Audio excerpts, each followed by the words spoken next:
हाँ ऑन कर दो, हो गया।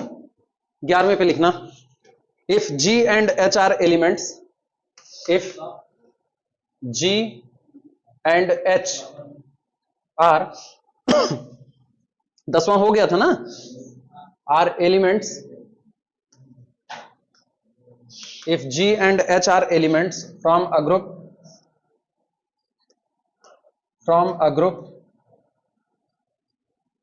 then phi G phi H is equal to phi G H। phi G का मतलब जान रहे हो ना, phi G का मतलब inner automorphism induced bye G, हाँ या ना। phi H का मतलब inner automorphism induced bye H। ठीक, हमें यह दिखाना है कि अगर G और H दोनों आपके ग्रुप के मेंबर हैं तो inner automorphism phi G, composition inner automorphism phi H, result will be inner automorphism induced by GH। चाहे आप G के द्वारा इनर आटोमॉर्फिज्म इंड्यूस्ड करो, चाहे H के द्वारा करो, जब इनका कंपोजिशन लिया जाएगा तो जो थर्ड इनर आटोमॉर्फिज्म बनेगा वो GH के द्वारा इंड्यूस्ड हो रहा होगा। क्लियर हुआ? तो इसका मतलब इनर आटोमॉर्फिज्म का एक्चुअल में जो कंपोजिशन हो रहा है वो एलिमेंट की वजह से हो रहा है। चलें, ये रिजल्ट है, इसको घेरा मार दो, ये रिजल्ट तुमको याद रखना है, ये रिजल्ट याद रखना है।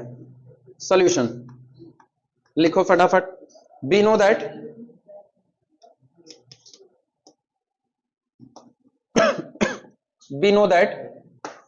phi A is inner automorphism,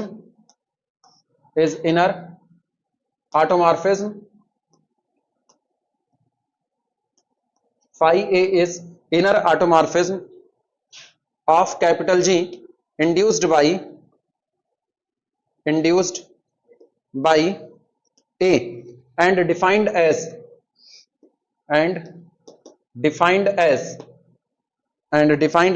when phi A operated on X result will be, बोलो इनर आटोमॉर्फिज्म के बारे में बोलें, ये कुछ और नहीं, कॉन्जुगेशन है।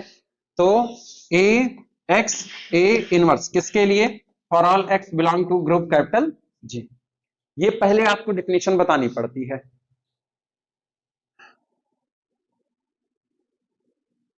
ठीक, अब phi G phi H को X पर ऑपरेट कराओ तो वो बताएगा एक्चुअल में उसका असर कितना है। ठीक, now phi G phi H operated on X is equal to, सुनो सबसे पहले कौन काम करेगा? phi H काम करेगा। तो phi G को हमने बाहर रखा, phi H काम करेगा तो ये देगा H X H इनवर्स। ठीक, किसके लिए?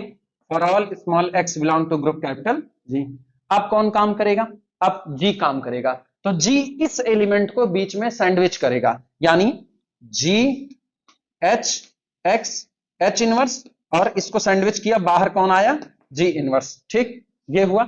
अच्छा अब गौर करना, चूंकि अब G ग्रुप का मेंबर, H ग्रुप का मेंबर, X ग्रुप का मेंबर, H इनवर्स ग्रुप का, G इनवर्स ग्रुप का, तो ड्यू टू एसोसिएटिविटी ये दोनों एक साथ आ सकते हैं, और ड्यू टू एसोसिएटिविटी ये दोनों एक साथ आ सकते हैं। तो ये आपके पास आया G H एक साथ, X G ना ना ना, ना H इनवर्स G इनवर्स, लिख सकते हैं कि नहीं? और इसको लिखा जा सकता है G H X और G H का होल इनवर्स। क्यों? क्योंकि इनवर्स खुलता है रिवर्स ऑर्डर में। क्लियर हुआ? ठीक, और दिस इज इक्वल टू, तुम पहचानो, तो ये ऐसा लग रहा है जैसे एक इनर ऑटोमॉर्फिज्म ने वर्क किया है जो किसकी वजह से इंड्यूस्ड हुआ है? GH, यानी phi GH operate over H for all small x belong to group capital. यानी चाहे mapping phi G phi H काम करे X पर, और चाहे मैपिंग phi GH काम करे X पर, सभी X के लिए ये इमेज कैसी आएगी? बराबर। तो ये दोनों मैपिंग अलग अलग नहीं बल्कि क्या है? सेम। Therefore इसलिए phi G composition phi H is nothing, it is inner automorphism induced by GH। हो गया प्रूफ, नोट कर लो।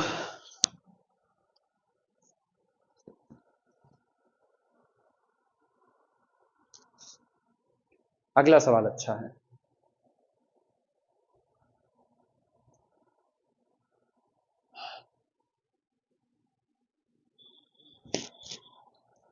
थोड़ा समझते हुए तेजी से लिखना ना, जिससे हम लोग स्पीड बढ़ाए रखें, कम समय में भी हम लोग वो टारगेट पूरा कर लें जितना सोच करके रखे थे 3 घंटे का। थोड़ा पहले छोड़ेंगे आज तुम लोगों को।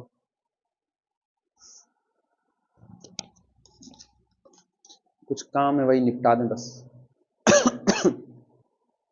डेली काम में लगा हुआ है। तो आज तुम लोग घर नहीं गए?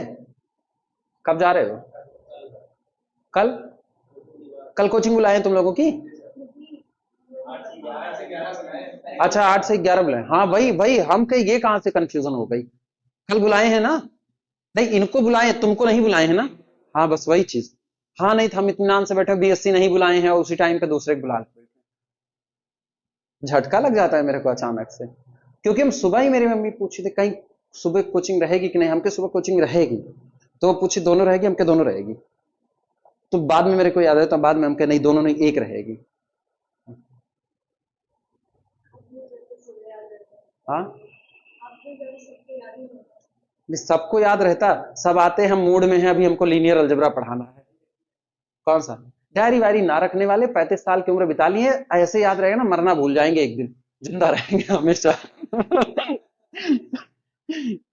यमराज आएंगे कहेंगे आज छुट्टी है, आज नहीं जाने वाले हम। बिठाया जाए इसको।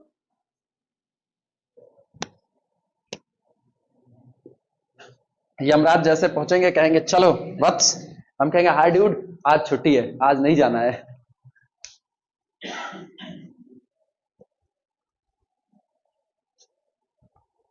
चलो 12वां सवाल लिखना, 12वां सवाल अच्छा है। 12वां इसमें लिखना, find two group G and H, find two group, find two group capital G and capital H such that G is not isomorphic to H, but automorphism of capital G is isomorphic to automorphism of H।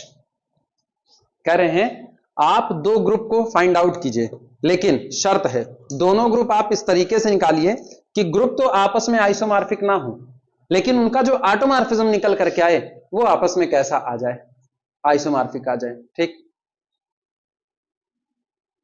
जानते हो यहां से hint क्या मिल रहा है? Hint क्या मिल रहा है? ग्रुप के आइसोमॉर्फिक होने से ये क्या रहे हैं, G is not isomorphic to H, but their automorphic group is isomorphic to each other। ठीक, अगर ग्रुप एक दूसरे के आइसोमॉर्फिक हैं तो इनका जो ऑटोमॉर्फिज्म वाला ग्रुप होगा वो एक दूसरे के आइसोमॉर्फिक होगा, उसमें कोई दिक्कत नहीं है।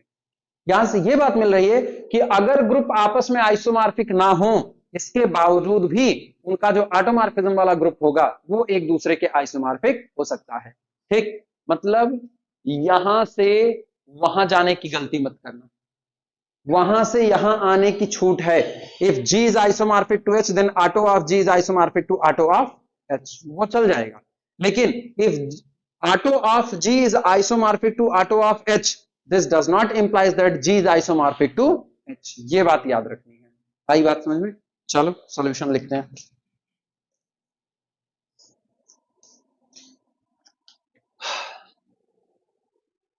नकल सुनो क्या है।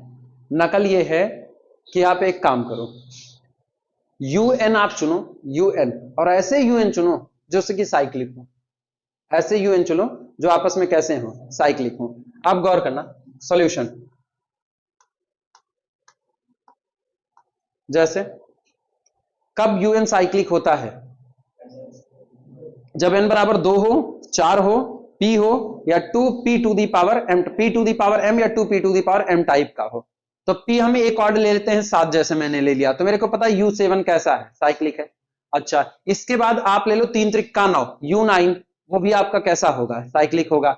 और इन दोनों के ऑटोमॉर्फिज्म को देखो कि क्या, एक मिनट, आपने कौन कौन सा लिया? एक लिया U7, U7 में कितने एलिमेंट आएंगे? U7 में कितने? 6, n से 7 से कम और 7 के साथ को प्राइम। ठीक है, U7 साइक्लिक है, U7 साइक्लिक है। नकल सुनना, नकल क्या हो रही है, जैसे मैंने U7 लिया, U7 साइक्लिक है, ठीक, और इसमें कितने एलिमेंट है, 6 एलिमेंट है, तो 6 ऑर्डर का साइक्लिक ग्रुप आइसोमॉर्फिक होता है किसके, Z6 के। हाँ या ना। तो एक बात तो तय हो गई है कि ऑटोमॉर्फिज्म ऑफ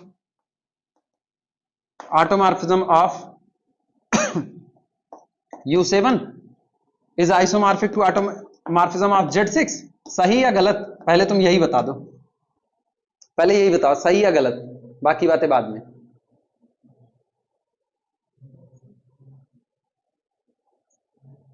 गलत या सही?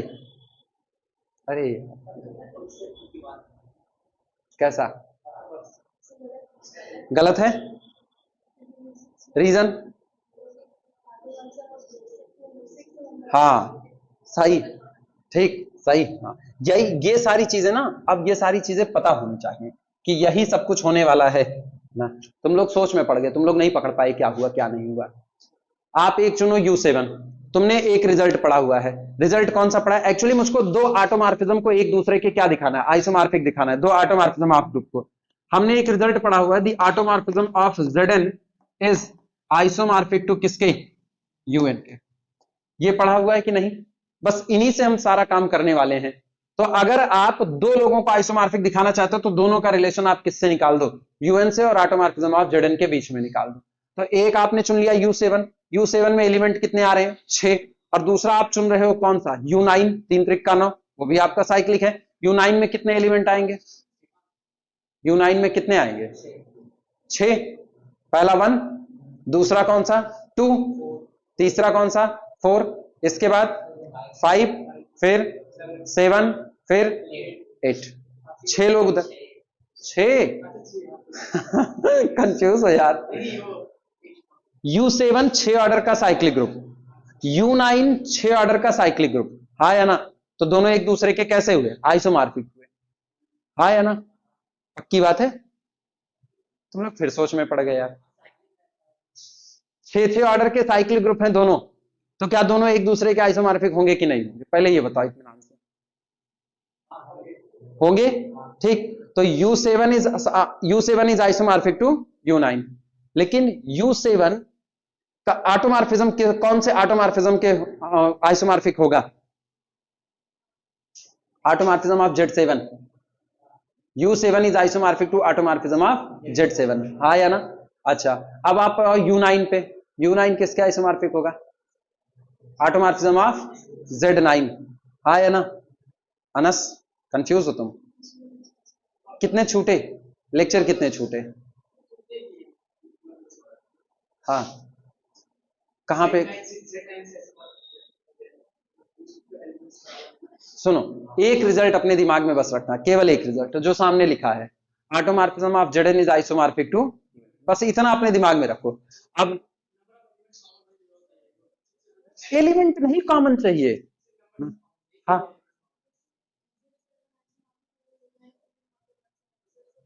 हाँ, यही यही तो मेरे को चाहिए, यही बेस थ्योरी है हमारी।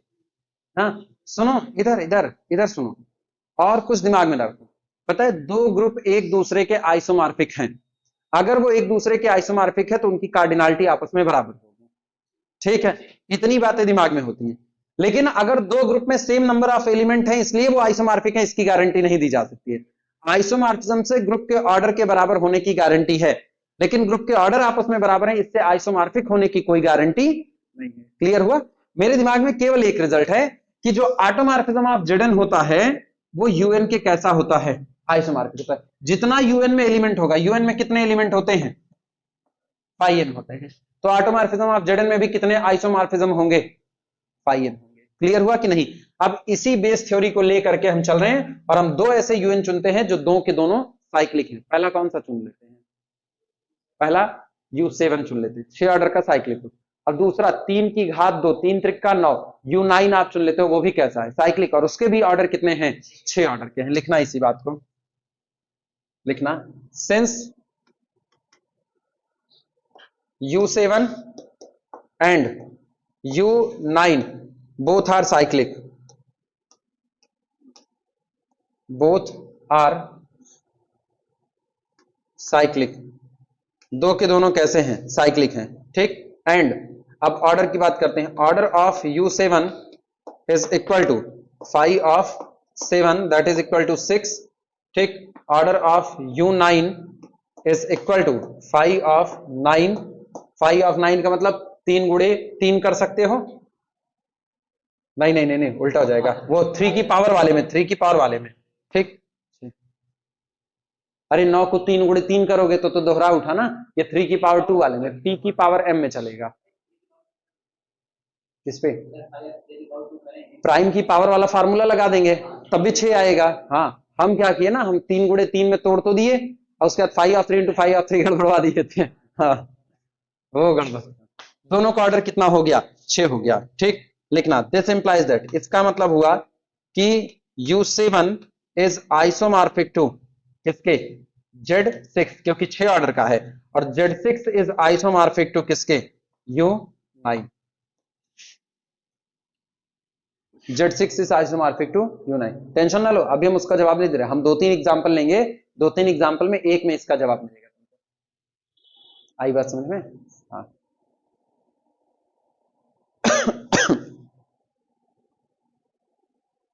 ठीक, इसके बाद लिखना, इसका मतलब हुआ सो बी गेट, ये बताओ ऑटोमॉर्फिज्म ऑफ Z7 इसका इस्तेमाल करो। U7 किसके आइसोमॉर्फिक होगा? ऑटोमॉर्फिज्म ऑफ Z7 के, ठीक। U7 is isomorphic to automorphism of Z7।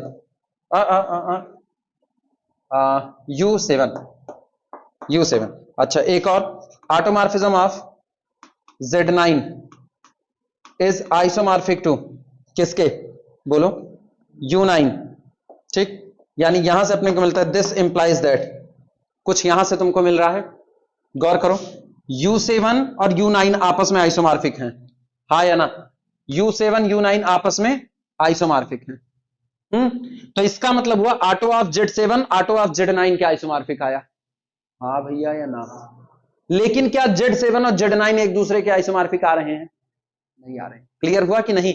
मतलब हम UN के रास्ते से यहां पर आ रहे हैं, तो यहां मेरे को मिलता है this implies that the automorphism of Z7 is isomorphic to automorphism of Z9, but लेकिन Z7 is not isomorphic to Z, ये साथ कर दो यार, Z7 not isomorphic to Z9। तो मैंने दो ऐसे ग्रुप निकाले जो खुद एक दूसरे के आइसोमॉर्फिक नहीं है। भाई इसमें कितने एलिमेंट है? 7, और इसमें कितने हैं? 9। तो ऑर्डर ही अलग अलग है, ये दोनों एक दूसरे के आइसोमॉर्फिक नहीं हो सकते, लेकिन इनका ऑटोमॉर्फिज्म वाला ग्रुप एक दूसरे के कैसा हो गया? आइसोमॉर्फिक। यही आपसे डिमांड की गई थी, सहमत हो? नोट कर लो।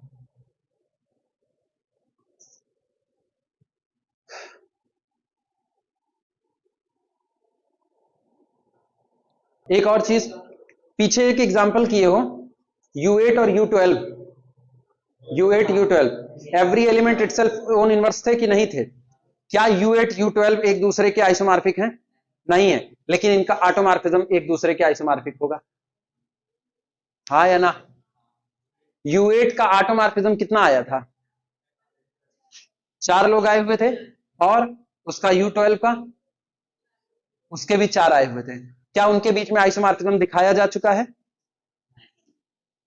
चेक कर भैया।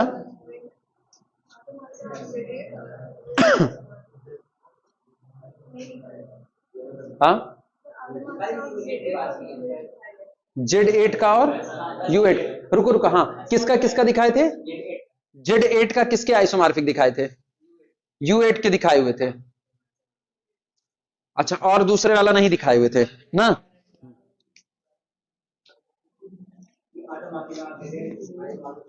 हाँ, अच्छा 2 मिनट रुको, लिखना मत, लिखना मत।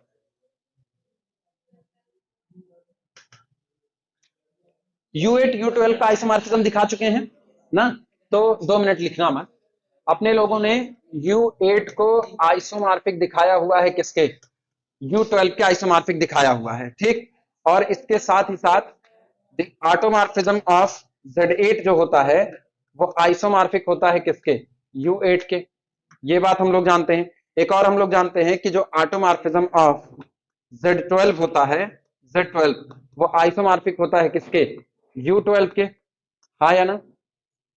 U8 आइसोमॉर्फिक होता है U12 के, ये तो हम लोग शुरुआत में ही दिखाए हुए हैं।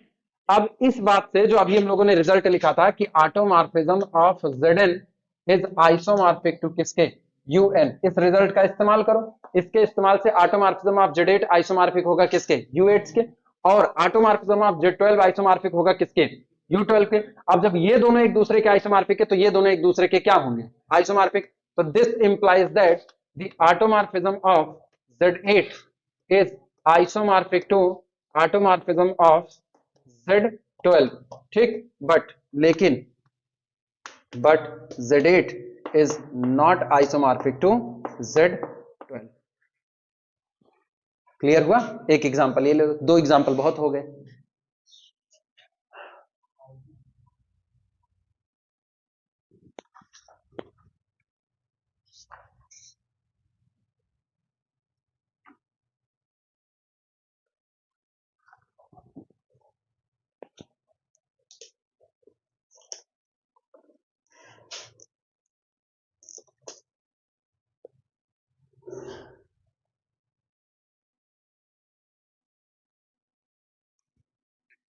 अब जितने इस तरीके से बनाने हो UN और ZN का इस्तेमाल करके हम लोग बना सकते हैं।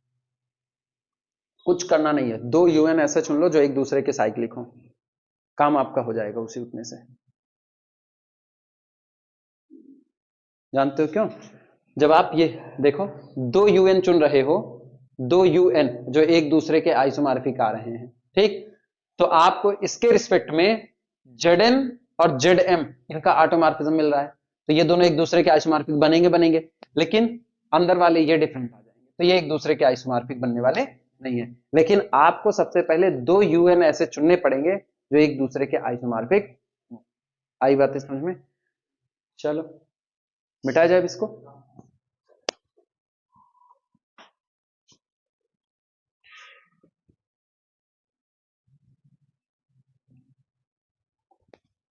चलो 12 हो गए। 13वां सवाल लिखना, सवाल नंबर 13।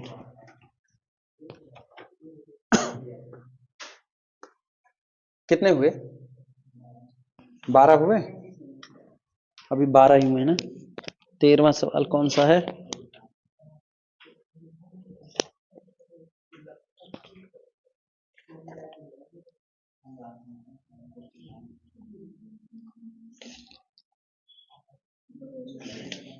तेरहवां हो चुका है ऑलरेडी। 13वां सवाल कौन सा था किताब में? देखो 13वां सवाल ऑलरेडी हो चुका है। कहाँ गई मेरी किताब? कहाँ पे? अच्छा, काइले isomorphism.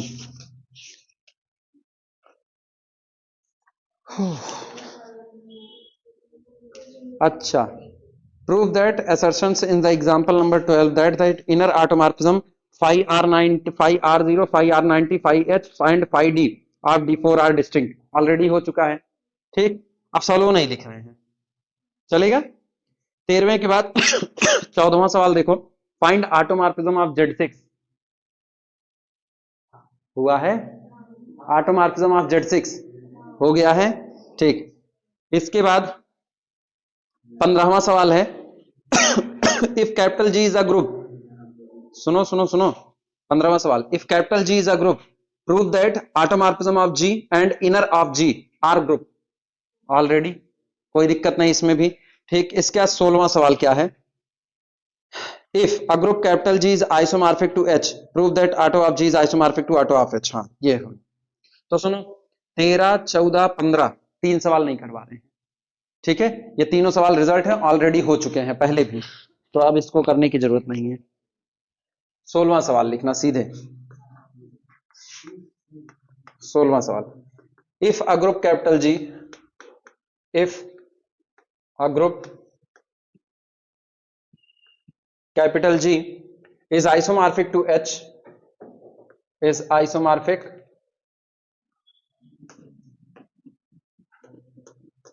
to H, prove that prove that auto of G is isomorphic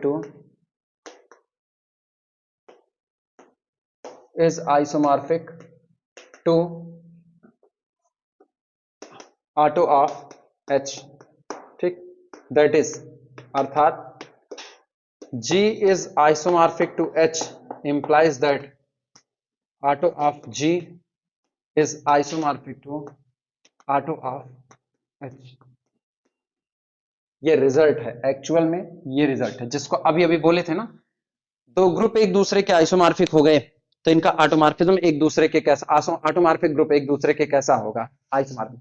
लेकिन अगर ऑटोमॉर्फिज्म वाला ग्रुप एक दूसरे के आइसोमॉर्फिक है तो ग्रुप के आइसोमॉर्फिज्म होने की गारंटी नहीं है। ये बातें अभी भी पीछे हुई हैं।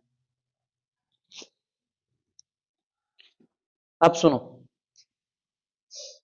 फिलहाल एकेडमिक तो पढ़ाई करना ही रहे हैं, ठीक है, इसका प्रूफ देने की जरूरत लग नहीं रहा कि इसका प्रूफ दिया जाए, बेमतलब का। ये किसी भी किताब में इसका प्रूफ मिलेगा, ठीक है, तो हम इसका प्रूफ नहीं करा रहे हैं, इसको as usual as a result इस्तेमाल कर लिया जाएगा। सहमत हो सारे लोग ना? प्रूफ कराने को हम करा देंगे यार, बिना मतलब टाइम जाएगा, और तुमको याद करना है रिजल्ट ही IIT जैम के लिए। चलिए आगे, सहमत? सवाल के इसका जवाब मेरे से ले लेना, रिटर्न में दे देंगे, ठीक है, नहीं समझ में आएगा समझा भी देंगे, लेकिन फिलहाल और टाइम मगजमारी नहीं करने वाली, इसको मिटा दें।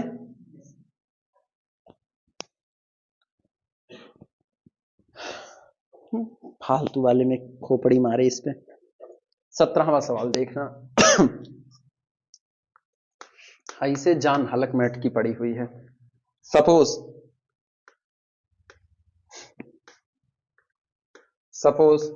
phi belong to automorphism of Zn and small a is relatively prime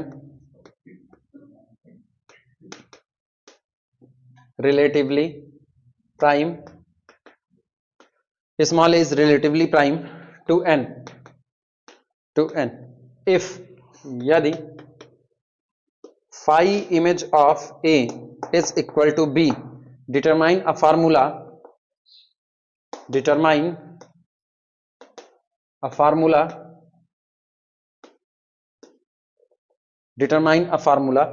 for phi image of X, full stop।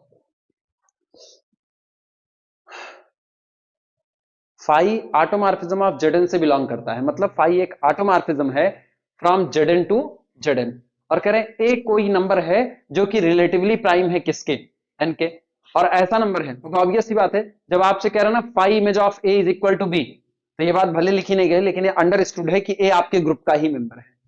हाँ या ना, गौर करना। Zn में कौन होता है?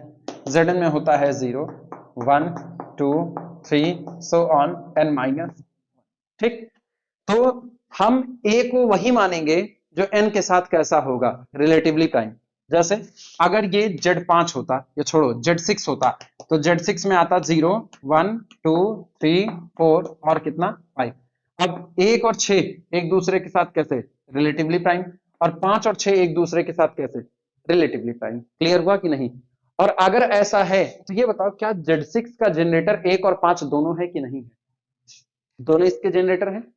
तो जब आप ये कह रहे हो कि phi belong to auto of Zn, यानी आप एक बात की गारंटी देते हो, phi is an automorphism from Zn to Zn। हाँ या ना? और आप ये भी चिल्ला रहे हो ए और n एक दूसरे के साथ कैसे हैं, रिलेटिवली प्राइम है। रिलेटिवली प्राइम इसका मतलब Zn is nothing, it is the cyclic group generated by phi image of, it is generated by a. हाँ या ना? क्योंकि n और a कैसे हैं, रिलेटिवली प्राइम। लेकिन अब एक चीज गौर करना, फाई ऑटोमॉर्फिज्म है, मतलब आइसोमॉर्फिज्म है Zn से Zn में, यानी Zn is also cyclic group generated by phi image of a। मानते हो कि नहीं मानते? आइसोमॉर्फिज्म की प्रॉपर्टी क्या कहती है? If a is the generator in domain then phi of a is the generator in codomain. Isomorphism की प्रॉपर्टी से, तो इसका मतलब Zn डोमेन है और Zn ही कोडोमेन है। तो जेडन का जनरेटर कौन है? ए। तो इसकी फाई इमेज कौन हुई? फाई ऑफ ए, वो भी जेडन यानी कोडोमेन का जनरेटर होगी, लेकिन फाई ऑफ ए आपको दिया कितना है? बी। तो वो बी आपका कौन हो गया? जनरेटर हो गया। आपको फाई ऑफ एक्स निकालना, मतलब फार्मूला निकालना है, determine a formula for the phi of x, कि आप ये बता सको कि किसी एलिमेंट पर फाई ऑपरेट करेगा तो इमेज क्या बना करके देगा। आई बात है समझ में? सवाल समझ आया? इंफॉर्मेशन जितनी दी गई है वो सुनना है। Domain Z n, codomain Z n, A relatively prime to n, it means A is the generator of cyclic group Zn. हाँ या ना? और जब A is the generator of Zn, then phi of A, which given small b, is the generator of codomain Zn. Clear हुआ? और जब वो codomain का जनरेटर, तो आपसे मांग रहा है कि आप इतनी इंफॉर्मेशन के आधार पर बताइए फाई ऑफ एक्स क्या होगा। कैसे आप फार्मूला दोगे कि आप कोई पूछे फाई ऑफ एक्स में आप एक्स डालो तो आपको आंसर क्या आएगा, इमेज उसकी क्या बनेगी, यही आपको निकालना है। सवाल समझ आ गया सबको? चलो सॉल्व करते हैं। ये आया है कि नहीं आया है तुम लोगों को? कुछ तो फोटो शेयर हुई थी, लगाए हो तुम लोगों को? नहीं आया है? आया है? कितना होगा इसका फार्मूला बोलो? एक्स ए इनवर्स बी, और कुछ? 5 करके रुक गई। थोड़ा सा बहुत बहुत माइन्यूट गड़बड़ हुआ, बहुत माइन्यूट। मतलब अगर हम भावनाएं समझें तो सही है। हाँ मॉड्यूल भाई, उनके भावनाएं हम समझे तो सही है।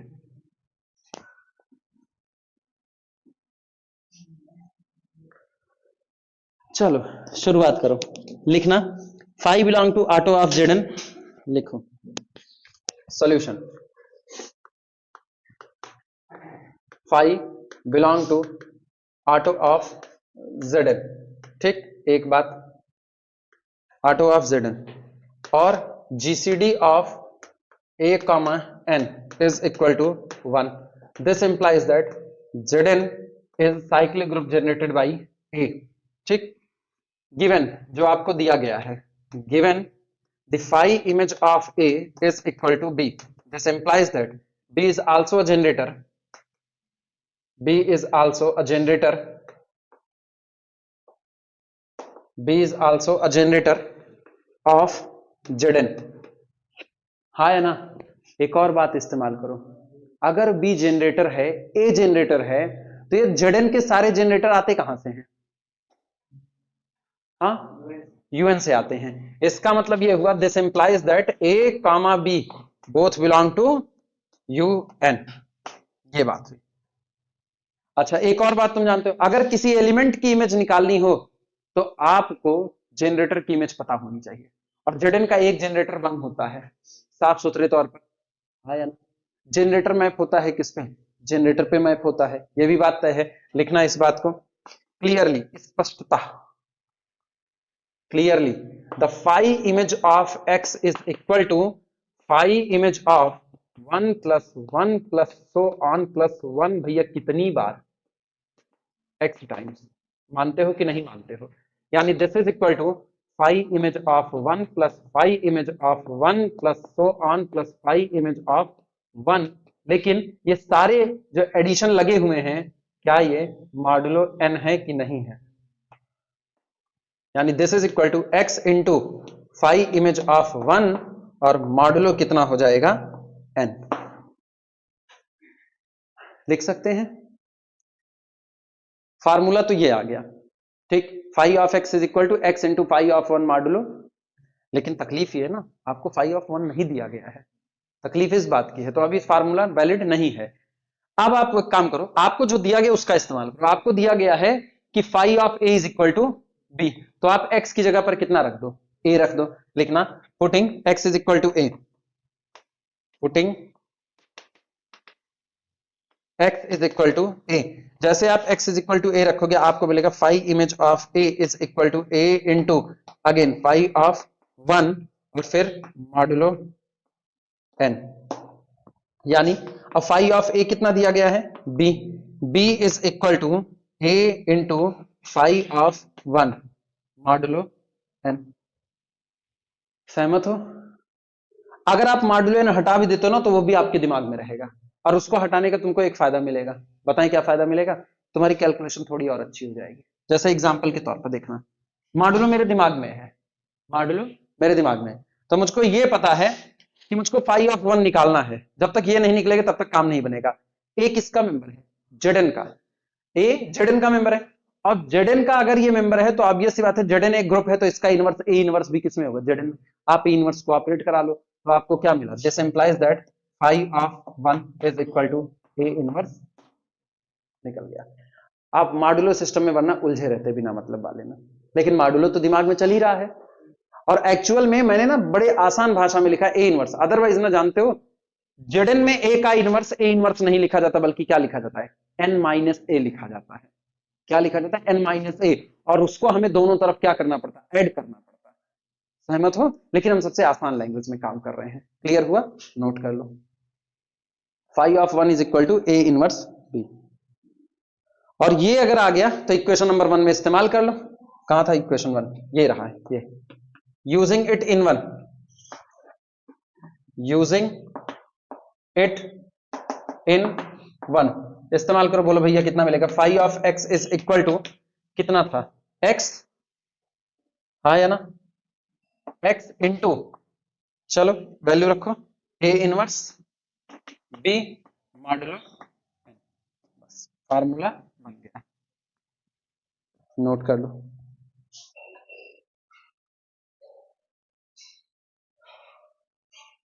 एक काम करना हूं, गैलियान का अगला सवाल हम नहीं करवाएंगे, रीजन सुन लो। लिखाएंगे भी नहीं किताब में, टेंशन मतलब कॉपी में टेंशन नहीं बढ़ा रहे हैं। तुमको जब फिर कभी लगाना होगा, नहीं आएगा तो मुझसे पूछना, हम तुमको बता देंगे। सवाल क्या है?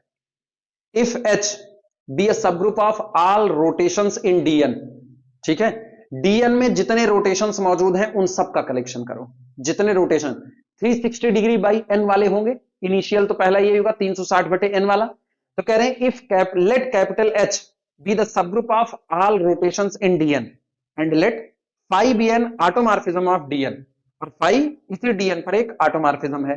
Prove that phi of H is equal to H inward the automorphism of D n carries rotation to rotation.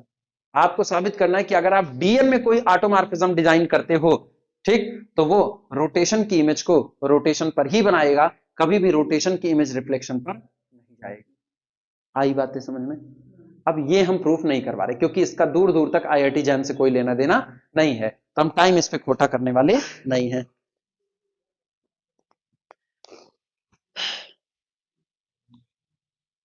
चलो 19वां सवाल करो फिर।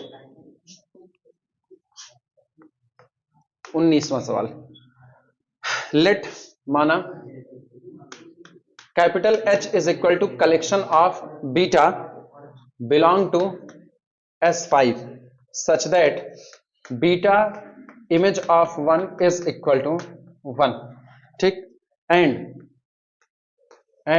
capital K is equal to collection of beta belong to S5 such that beta of 2 is equal to 2, ठीक।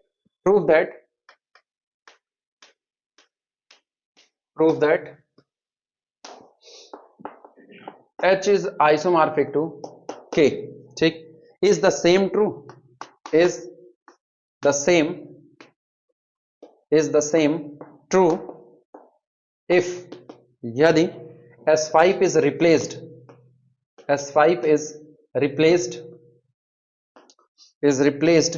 by Sn for n greater than or equal to 3।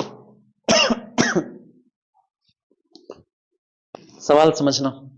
सवाल कह रहे हैं कि हम आपको दो सब ग्रुप दे रहे हैं।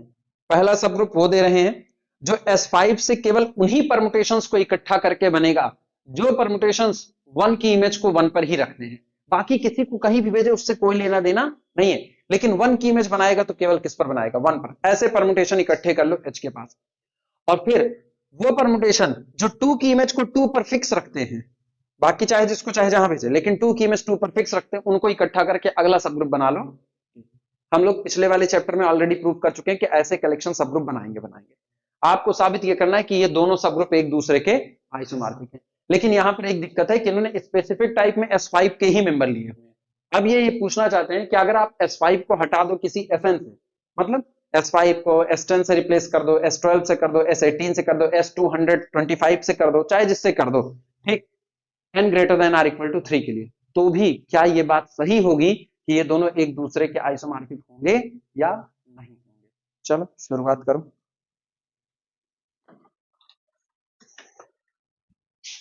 सॉल्यूशन लिखना, कैपिटल H इज अ सब ग्रुप, कैपिटल H की बात करते हैं, कैपिटल H इज अ सब group, capital H is a सब ग्रुप of all permutations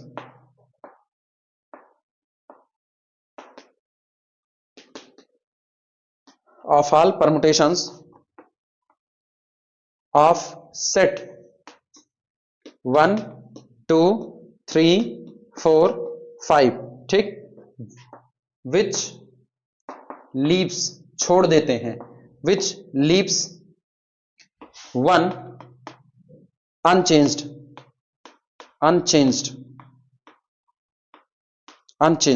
ठीक।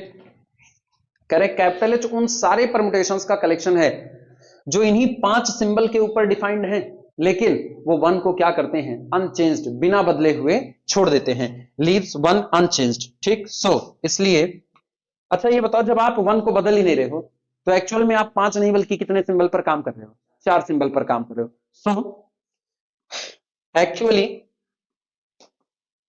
So actually every permutation in H, every permutations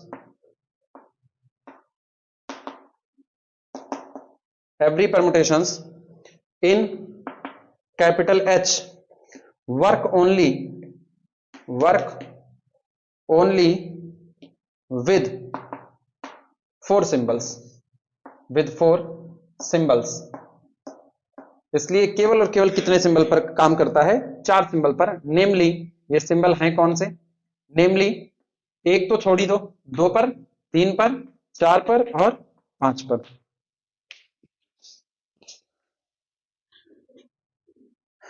तुम खोपड़ी दौड़ाना, एक्चुअली में आप केवल 4 सिंबल पर काम कर रहे हो, हाँ या ना?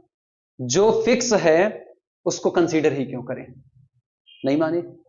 जो फिक्स है उसको कंसीडर करने की कोई जरूरत नहीं है। तो एक काम करो ना, अपना काम आसान करो, इनको नए नए रैपर में लपेट दो, मार्केट से पन्नी वन्नी खरीद करके लेकर आओ, सबको गिफ्ट पैक की तरह पैक कर दो, और ये जिस पन्नी में पैक होगा उसको नाम दो A1, हाँ या ना? एक रैपर में लपेटो, ऊपर लिखो क्या, A1, इसको एक रैपर में लपेटो, इसको लिखो क्या, A2, इसको रैपर में लपेट के लिख दो कितना, A3, और इसको लपेट दो किसमें, A। हो गया कि नहीं? 4 सिंबल पर कितने परमुटेशंस बन सकते हैं, फैक्टोरियल 4। इसका मतलब जो आपका H है, that means actually H is isomorphic to, हाँ या ना? नहीं समझे? H is isomorphic to S4। तो यार यही काम तो K के साथ हो रहा है, K भी क्या कर रहा है, एक को फिक्स कर रहा है, बाकी को बदल रहा है, तो उसके पास भी काम करने के लिए कितने मेंबर, 4, तो फैक्टोरियल 4 ही तो परमुटेशन अपने काम के आए, तो वो भी किसके आइसोमॉर्फिक है, S4 के। जब H is isomorphic to S4, K is isomorphic to S4, it means H is isomorphic to, समझ में आई बात? आसान है, चलो काम शुरू करो, इधर वाला मिटा दें।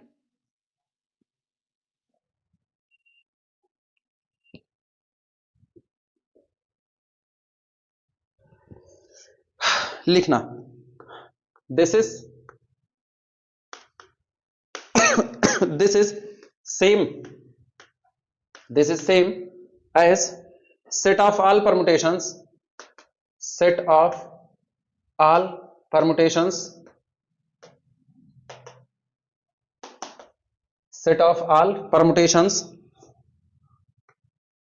on 4 symbols A1, A2, A3 और A4। भाई चाहे आप 1 2 3 4 लिखो, चाहे आप A1 A2 A3 A4 लिखो, 4 ही सिंबल को तो परम्यूट कर रहे हो, ठीक। इसका मतलब ये हुआ कि this implies that capital H is isomorphic to S4. Similarly, capital K is isomorphic to S4, and this implies that H is isomorphic to capital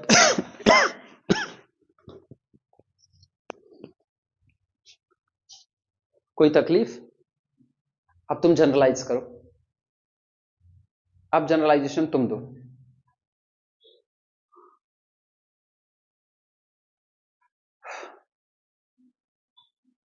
क्या आप S5 को Sn से रिप्लेस कर दो तो भी ये सही होगा? S5 को Sn से रिप्लेस कर दो, सही होगा?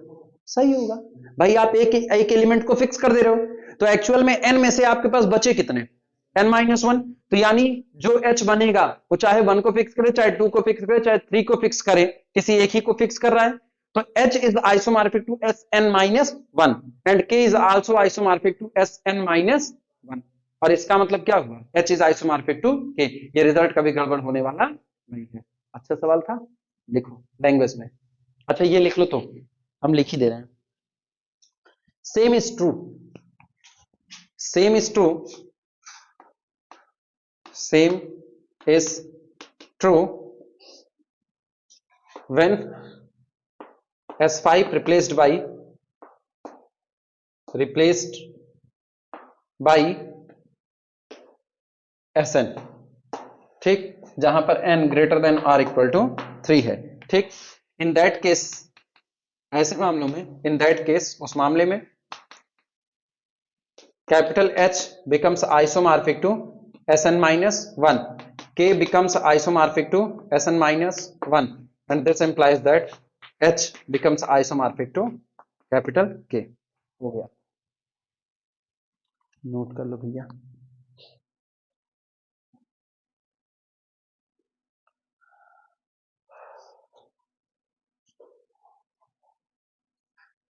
समझ आया?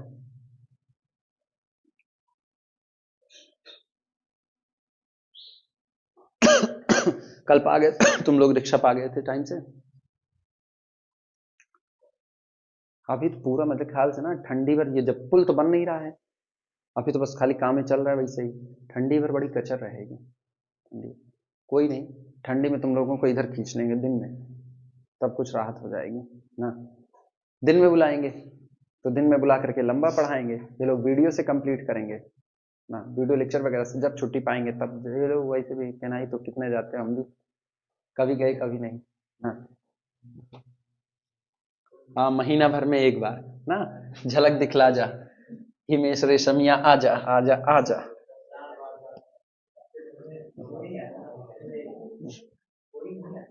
वो भी प्रैक्टिकल वाले दिन।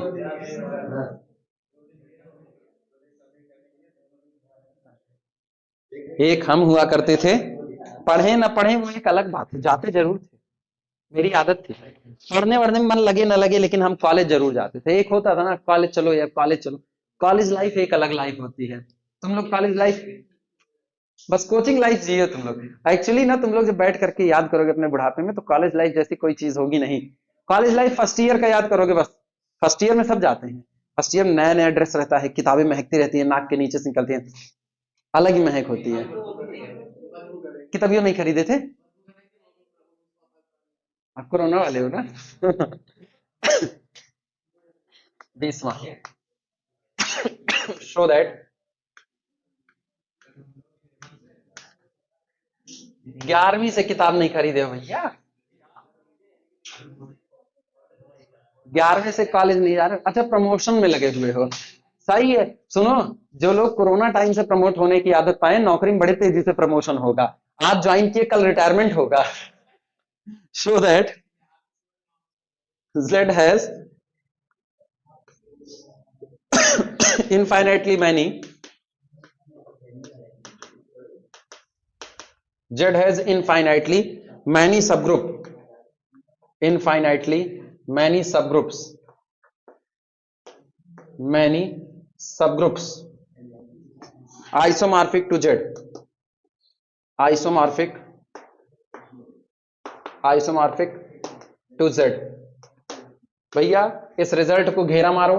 ठीक, कोई जिस दिन तुम्हारा दिमाग थोड़ा सा पढ़ना चाहेगा या चेक करना चाहेगा, ढेर दिमाग लेके चल रहे हो, थोड़ा थोड़ा लेके चल रहे हो, उस दिन वो एक सवाल पूछेगा, क्या ग्रुप अपने ही प्रॉपर सब ग्रुप के आइसोमॉर्फिक हो सकता है?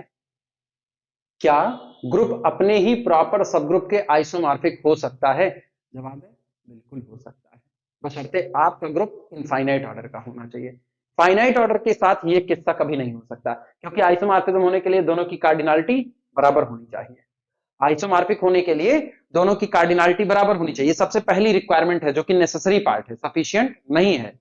तो ऐसे केस में अगर आप एक फाइनाइट ग्रुप लेते हो तो उसका प्रॉपर सब ग्रुप निश्चित तौर पर उससे कम कार्डिनलिटी का होगा, तय बात है। लेकिन एक इनफाइनाइट ऑर्डर का ग्रुप होगा तो उसका जो प्रॉपर सब ग्रुप होगा, जैसे जेड है और जेड का प्रॉपर सब ग्रुप 2z है, तो दोनों की कार्डिनलिटी कितनी होगी, अलिफ नॉट होगी, और ऐसे में दोनों एक दूसरे के क्या हो जाएंगे, आइसोमॉर्फिक होंगे। आपको यह साबित करना है कि ये इनफाइनाइट मैनी सब ग्रुप्स रखेगा जो जेड के कैसे होंगे, आइसोमॉर्फिक होंगे। सवाल नोट करो, जवाब तुम जानते हो, इसका जवाब ऑलरेडी जानते हो।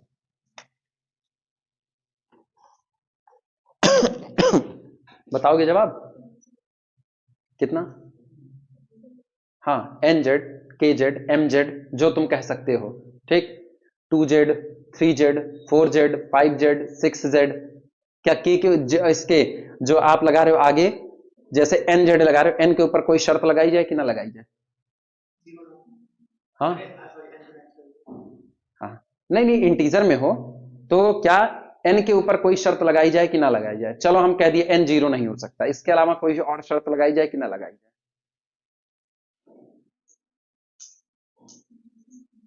नहीं, इंटीजर ही रहेगा।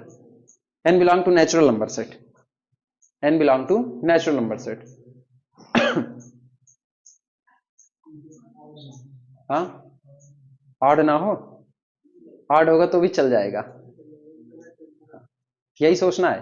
क्या इसके ऊपर कोई शर्त लगाएं या बिना शर्त लगाए मेरा काम बन जाएगा? प्रॉपर होना ही चाहिए, प्रॉपर ही चाहिए मुझको। हाँ, वन नहीं होगा, प्रॉपर वाली शर्त है तो वन नहीं हो सकता है, ठीक। एक आप 0 इनकार कर दो और दूसरा आप 1 इनकार कर दो, काम आपका बन गया है।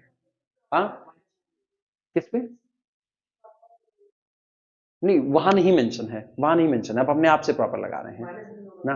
हाँ, कोई एक्चुअली कोई भी ग्रुप अपने खुद के आइसोमॉर्फिक होता होता है, ठीक। तो वो स्टेटमेंट तो हमेशा आपका सही है कि चाहे आपका ग्रुप इनफाइनाइट ऑर्डर का हो, चाहे आपका ग्रुप फाइनाइट ऑर्डर का हो, वो हमेशा खुद के आइसोमॉर्फिक तो होता ही होता है, ठीक। हम प्रॉपर वाली बात करें कि अगर प्रॉपर में कर दिया जाए तो प्रॉपर वाले में आपको एक शर्त यहां पर लगानी पड़ेगी, के को क्या रोकना पड़ेगा, 1 होने से और 0 होने से। इस पर नहीं, वो 1 आप कहते हो ना, -1 इंक्लूड हो जा रहा है ना, हम ऑलरेडी उसको नेचुरल नंबर ले ले रहे हैं, तो 0 भी मेरे को निकाल ही देना पड़ रहा है, ठीक। बहुत सही, बहुत सटीक स्टेटमेंट देंगे तो मुझको 1 बाहर करना है, -1 बाहर करना है और 0 को, इनको आप सेलेक्ट नहीं कर सकते हो। क्लियर हुआ? लिखना z is equal to solution, solution में लिखना z is equal to collection of n, n is the member of z, मतलब इंटीजर का कलेक्शन है, तो kz is equal to collection of k times of n such that n belong to integer set z and k also belong to z, ठीक। जहां पर k does not equal to 0, क्या हुआ, z is equal to n, n belong to z, सारे integer इकट्ठे कर लो, वही तो z है। आप समझे? कुछ किया नहीं, अरे वो ऐसे लिखना था मेरे को, such that n belong to z। अब ठीक है, मैंने सटी वैसे लिखा, मैंने भावनाओं में लिखा हुआ है। बस सही है, भावनाएं यही तो है।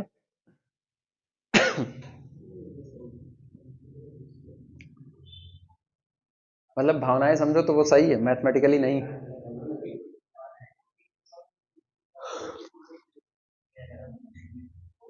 हुआ, लिखना इसके बाद, ठीक।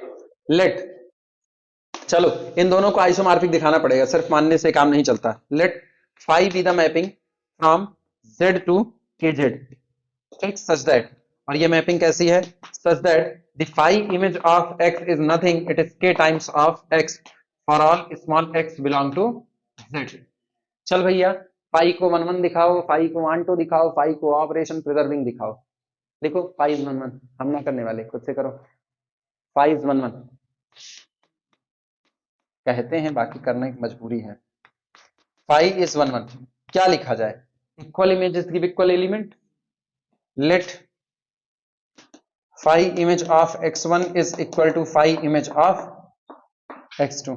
ठीक, where x1 comma x2 both are integer z. ठीक, this implies that kx1 is equal to kx2. भैया k नॉन जीरो है, हाँ या ना? तो k नॉन जीरो k को उड़ा सकते हैं, left cancellation law give x1 is equal to x2. आपने क्या किया, इमेज को बराबर माना है, एलिमेंट बराबर आए, equal images give equal element, implies that phi is 1 1 1. phi is 1 1. Note कर लो।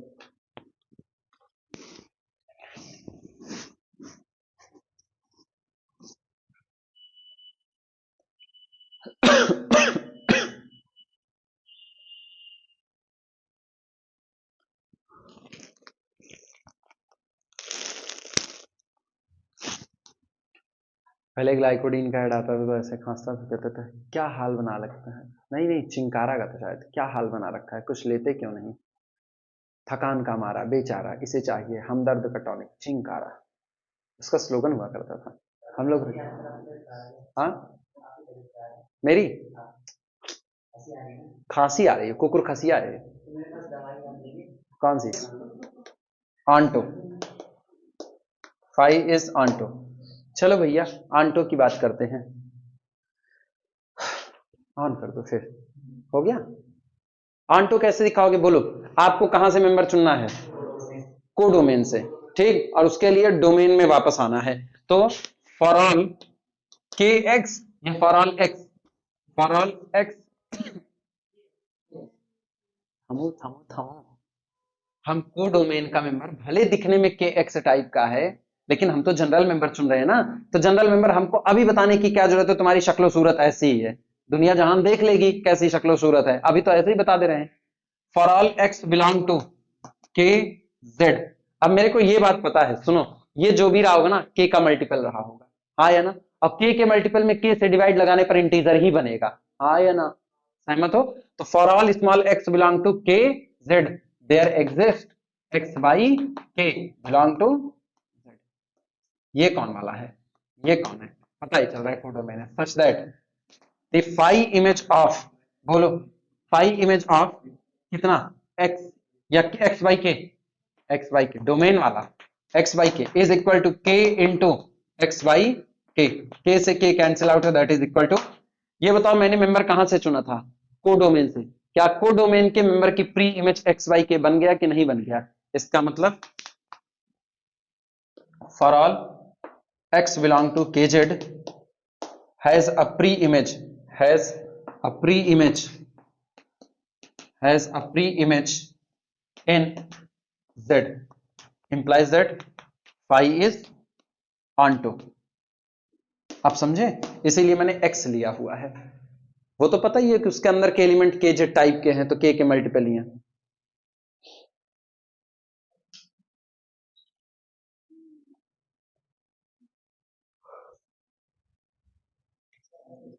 नोटिस मिली क्या नाई में छुट्टी की,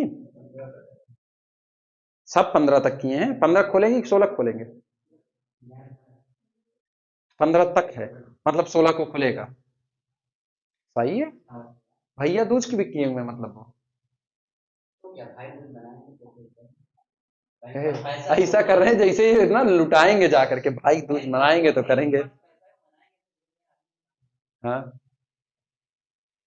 भैया दूज के दिन भैया जी टीके जाएंगे, हो गया। कौन, हम और हमारी दीदी दोनों लोग एक कैटेगरी के हैं। हाँ नहीं दोनों लोगों का वही है ना, मतलब ऐसा कोई बहुत ज्यादा इंटरेस्ट नहीं है त्योहार व्योहार मनाने में। हाँ, हर साल तो मनाए जाते हैं, हर साल मनाए जाते हैं, बहुत ज्यादा इंटरेस्ट नहीं है भाई, सही। देखो सिंपल सी थ्योरी है यार ना, सुख दुख में साथ दे दो, बड़ी बात है, ठीक।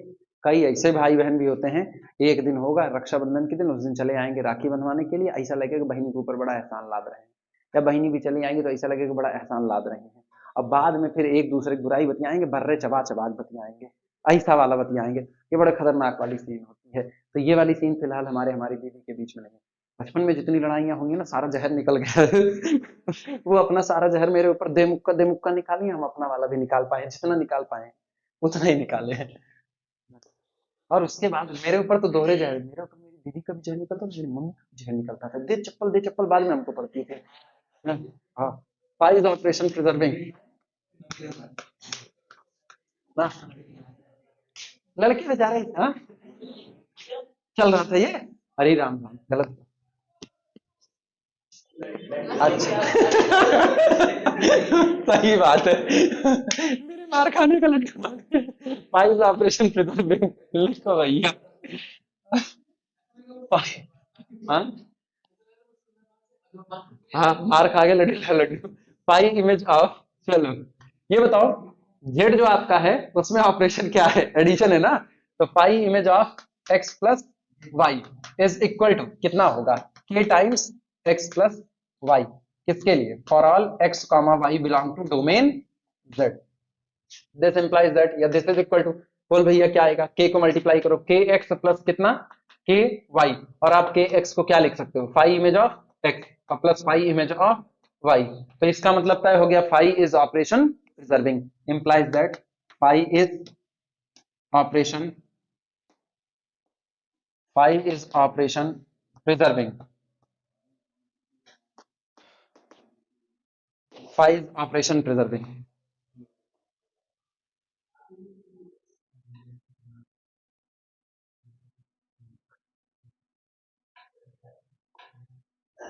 सब हो गए, सारे हो गए, one one onto operation preserving, यानी तय हो गया।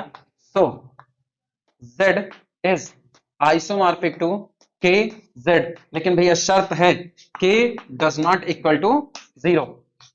अब ये बताओ, इतना ही दिखा देना पर्याप्त है, नंबर नंबर गिनने की जरूरत नहीं है। क्यों, आप K को बदलते रहो, 1 2 3 4 5 6 7 8 9 10 बनता गया, कितने बने, इनफाइनाइट मैनी। ठीक, बस इतने पे डन हो गया, इंप्लाइज दैट, हाँ हाँ काहे नहीं, मेरे को मुद्दतें बितानी है, अपनी उम्र पुश्तों की 1 2 पुश्तें और खत्म करनी है।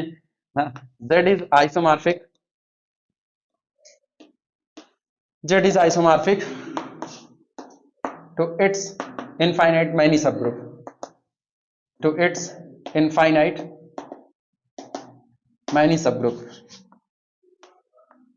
many subgroup।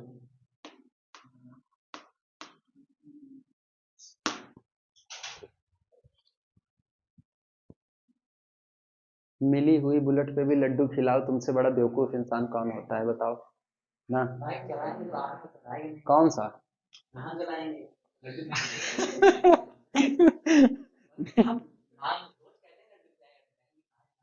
कौन सा, नहीं ये किसी बात पे कहे थे ना तुम लोगों को लड्डू खिलाने के लिए, प्रॉमिस किए थे किसी बात पे, पर किस पे नहीं कहे थे, अभी अभी कल परसों कुछ कहे थे ना, किस बात पे कहे, सालों से कैलकुलेटिव अप्रोच सीखो इससे। 21वें में लिखो, let n, let small n be an even integer, even integer, be an even integer greater than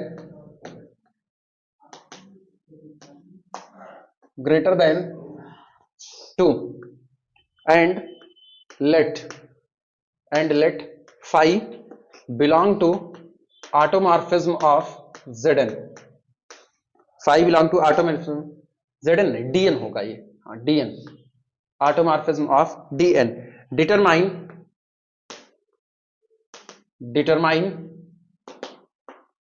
the phi image of R 180 degree।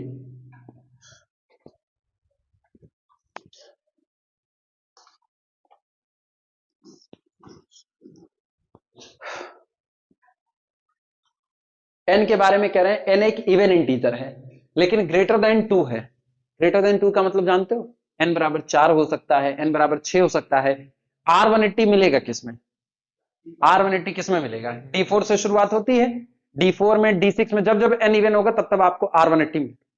अब ये कह रहा है n आपका एक इवन इंटीजर है, ग्रेटर देन 2 है, और फाई एक ऑटोमॉर्फिज्म है dn से dn के बीच में, यानी phi is automorphism from dn to dn, ठीक, इज ऑटोमॉर्फिज्म।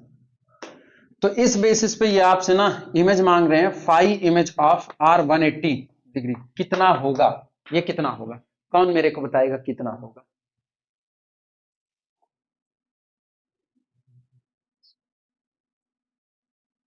बहुत आसान जवाब है, D4 पूरा ग्रुप है महाराज, ये एक एलिमेंट को पूरे ग्रुप पे मैप करा रहे हैं, बहुत सही। फाई इमेज ऑफ R कितना कितना R180, reason reason reason reason, हाँ हाँ, नहीं, बिदक गए तुम लोग, हम तो क्या पहुंच गए लेकिन बिदक गए। सोचो सोचो, 2 मिनट रोक दो, 2 मिनट रोक दो, इसका जवाब तुम लोग देना। हाँ, कौन सा? हाँ, हम लिखते वक्त ही समझा दे रहे हैं, लिखना, लिखो, since n greater then 2, solution, solution, since n greater then 2 and is even, and is even, चूंकि आप कह रहे हो n ग्रेटर देन 2 है और साथ में क्या बना रहता है, इवन बना रहता है, so there exist only, so there exists only one rotation, only one rotation, only one rotation R 180 in dn with order 2, with order 2, ठीक, ये याद रखना, dn की बात होगी और dn में n इवन रहेगा, d4 d6 d10 d12, इन सब में आपको सिर्फ एक रोटेशन हर बार R180 मिलेगा, जिसका ऑर्डर कितना होगा, 2। इसके अलावा जितने भी रोटेशन है किसी का भी ऑर्डर अब 2 नहीं हो सकता है, ठीक। लेकिन ये सारे लोग यहां ओनली वन रोटेशन लिखे हैं, इसका मतलब ये ना समझना कि 2 ऑर्डर के और एलिमेंट नहीं है, तो यहां पर लिख देना एक्सेप्ट, छोड़ करके, एक्सेप्ट रिफ्लेक्शन, एक्सेप्ट रिफ्लेक्शन, ठीक। And image of rotation goes to rotation, ये हम जानते हैं, ठीक, बाय प्रीवियस न्यूमेरिकल। अब हम यहां पर लिख सकते हैं, भले हमने उसको कराया नहीं लेकिन हम इस्तेमाल तो कर ही सकते हैं, बाय प्रीवियस,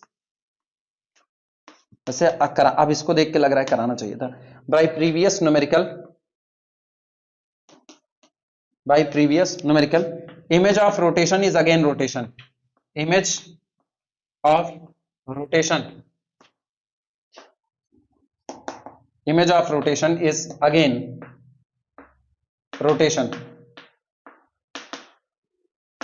रोटेशन की इमेज जाएगी तो कहां जाएगी, रोटेशन पर ही जाएगी, ठीक। इसके बाद लिखना दिस इंप्लाइज दैट, इसका मतलब हुआ the phi image of R180 is nothing, it is again R180। और जानते हो ये मैंने क्यों लिखा, बिकॉज आइसोमॉर्फिज्म प्रिजर्व ऑर्डर, तो आगे यहीं पर ब्रैकेट में बना देना as phi preserve, as phi preserve order of element, order of element, phi preserve order of element। अब समझ में आया, पुराने वाले न्यूमेरिकल का इस्तेमाल कर लिया।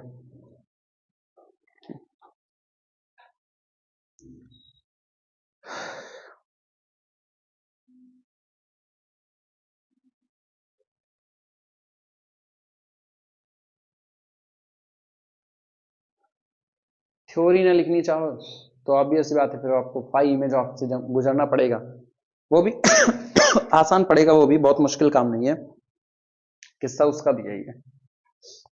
Phi of R180 into R180 से हम लोग शुरुआत करेंगे, अगर हम उस रास्ते से जाएं, देखो दिखा रहे हैं, टेंशन न लो, लेकिन ये रिजल्ट तो तुमको बार बार इस्तेमाल करना पड़ेगा कि phi image of rotation is equal to rotation, ये देखना दूसरा रास्ता ये, since the phi image of rotation,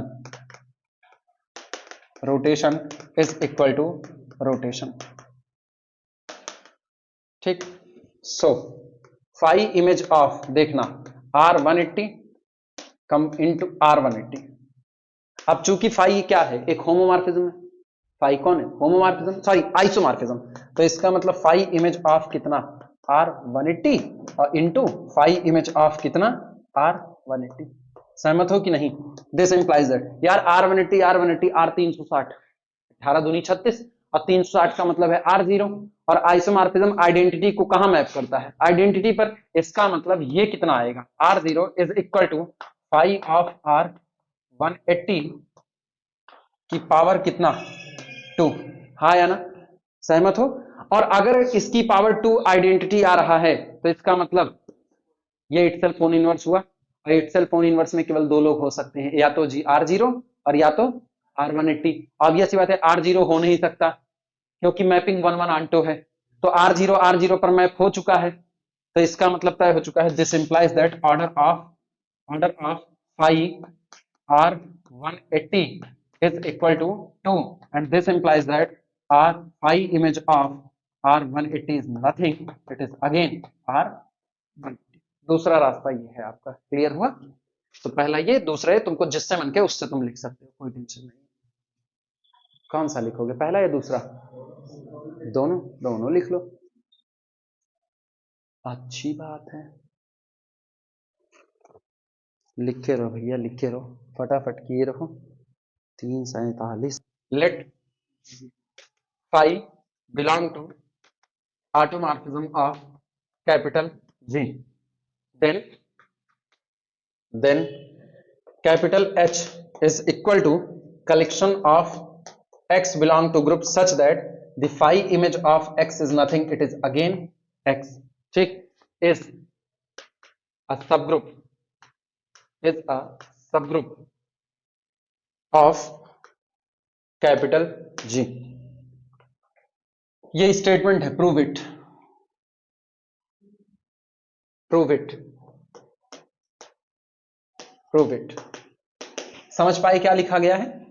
correct, capital G कोई दिया गया ग्रुप है और फाइव जी से जी में मैपिंग है, तो आप एक काम कीजिए, आप उन एलिमेंट को छांट करके अलग कर लीजिए जो एलिमेंट खुद पर ही मैप होते हैं। ऑब्वियस सी बात है, ऐसे एलिमेंट आएंगे ना भाई। जब फाइव, एक सोचो, अपने दिमाग से सोचो, अगर फाइव कौन है, एक ऑटोमॉर्फिज्म, जैसे हम करें फाइव मैप है डीएन से किसके बीच में? डीएन के। तुम और हटाओ, डीएन डीएन हटाओ, आप कह दो D4 से D4 के बीच में मैप है। हाँ या ना? तो मेरे को पता है आइडेंटिटी हमेशा खुद पर मैप होता है। हाँ या ना? तो हमेशा यहां पर R0 तो आएगा आएगा, यानी clearly capital H is non empty. Capital G कोई भी ग्रुप होगा, आइडेंटिटी तो खुद पर ही मैप होगा हमेशा, तो इसमें आइडेंटिटी तो आएगा आएगा। एक बात हो गई। दूसरा, तुम गौर करो, अभी अभी तुमने साबित किया R180 map on R180 itself, तो इसका मतलब R180 किस पर मैप होगा? R180 पर मैप। अब अगर कोई और रोटेशन या कोई और रिफ्लेक्शन ऐसे आते हैं जो खुद पर ही मैप है, जैसे मान लो H, एग्जांपल के तौर पर मान लो जो मैपिंग आपकी है वो H को H पर मैप करती है तो यहां H भी आ जाएगा, D को D पर मैप करती है तो यहां D आ जाएगा, लेकिन बाकी सबको अलग अलग जगह पर मैप करती है। तो R0, R180, H और D, चार एलिमेंट आए। ये जो चार एलिमेंट, अरे नहीं नहीं नहीं, हम एक एग्जांपल की बात कर रहे हैं, तो ये चार एलिमेंट का ये जो कलेक्शन आया आप साबित करो ये भी एक सब ग्रुप होगा। ठीक, तो सवाल केवल इतना है कि फाइव जी से जी के बीच में एक आइसोमॉर्फिज्म है, तो आप कैपिटल जी के उन मेंबर को इकट्ठा कर लीजिए जो मेंबर जब फाइव से प्रभाव में आते हैं, इनकी इमेज कहीं और नहीं खुद पर ही बनती है। क्लियर हुआ? आपको इसी दिए गए सेट को क्या साबित करना है? सब ग्रुप साबित करना है। समझ आया न्यूमेरिकल? चलो, और करके इसकी एक और लैंग्वेज है वो लिख लो,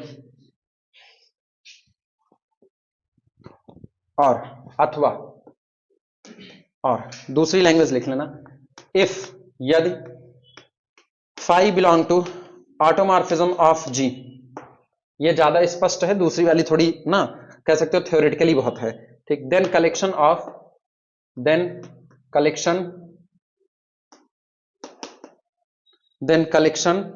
ऑफ दोज एलिमेंट्स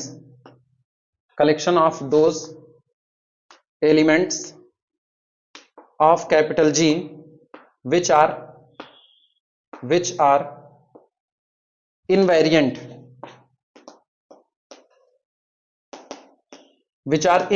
invariant का मतलब जानते हो? जो बदलता नहीं है। ठीक, which are invariant under the effect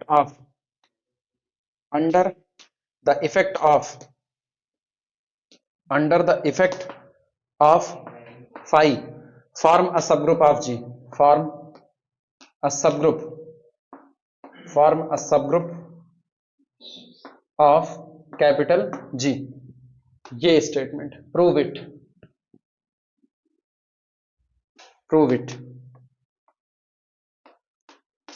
it आप इस बात को साबित कीजिए।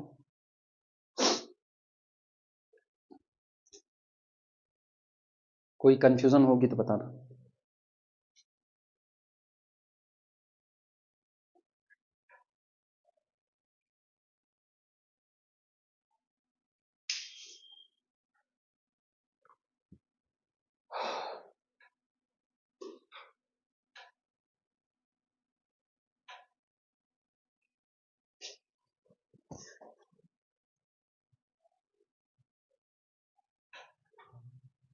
हो गया, चलें आगे, मिटाया जाए इसको।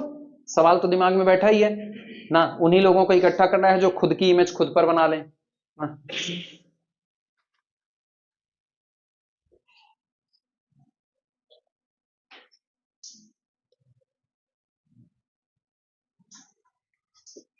ऐसे लिखना सॉल्यूशन क्या है, capital H is equal to collection of those member of group capital G such that the phi image of X is nothing, it is again X। ठीक, क्लियरली, स्पष्टता, clearly capital H does not equal to phi, as phi image of identity is equal to identity. ठीक, always implies that identity belong to H। Set आपका non empty है। अब आप एक काम करो, x1 और x2 किससे ले लो, H से ले लो। So let x1 comma x2 both are the member of H। इसका मतलब क्या हुआ, this implies that the phi image of x1 is equal to x1, phi image of x2 is equal to x2।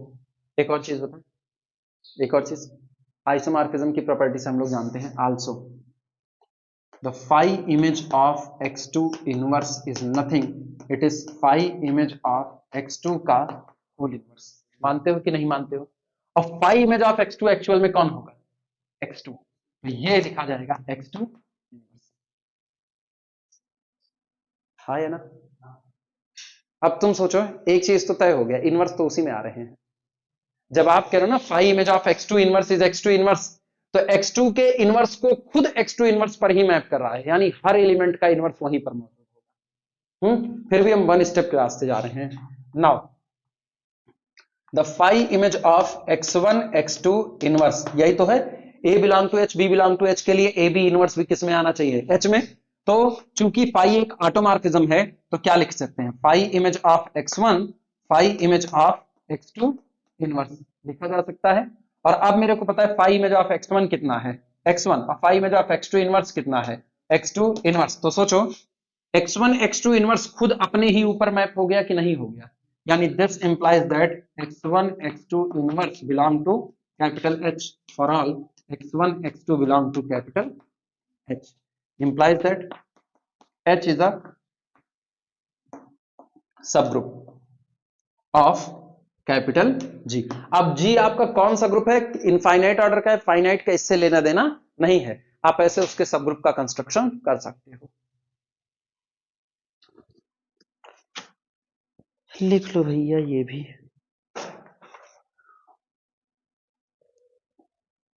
बाईस हो गए, 23वां लिखना। 23, give an example, give an example of a cyclic group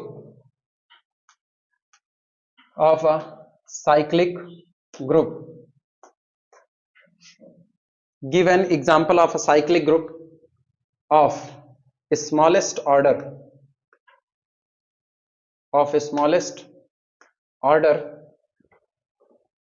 that contains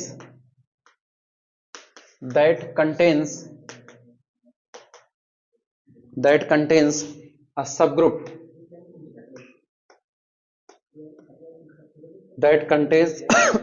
subgroup isomorphic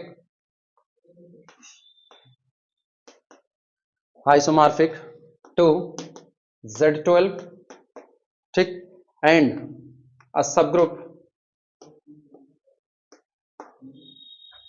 subgroup isomorphic to Z20 ठीक. No need to prove anything, no need to prove anything, no need to prove anything but explain your reasoning. अच्छा, जरूरत कुछ नहीं है लेकिन reasoning जरूर चाहिए. But explain your reasoning.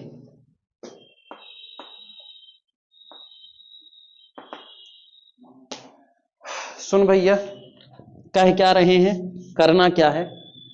कह रहे हैं आप एक एग्जांपल दीजिए किसी साइक्लिक ग्रुप का. वो साइक्लिक ग्रुप कैसा हो? स्मॉलेस्ट ऑर्डर का हो, लेकिन स्मॉलेस्ट ऑर्डर का होने के साथ साथ contains a subgroup isomorphic to Z12. वो Z12 के आइसोमॉर्फिक एक सबग्रुप रखे, Z20 के आइसोमॉर्फिक एक सबग्रुप रखे, ठीक, और स्मॉलेस्ट ऑर्डर का हो. मतलब इससे छोटे ऑर्डर पर लेकर के आओगे तो कोई मिलने वाला नहीं है, और इससे ऊपर पर जाओगे तो मिल सकता है, लेकिन आपको ना एकदम बाउंड्री लाइन जहां से आप शुरुआत करोगे ना वहीं से आपकी सारी कहानी है. तो ये सोचो, सबसे अच्छी बात जानते हो क्या है? ये वाली बात लिख लेना, साइक्लिक ग्रुप जो आपने लिख दिया है. साइक्लिक ग्रुप होने से मेरा एक काम बड़ा आसान हो गया है. कौन सा आसान हुआ है वो सुनो. Solution,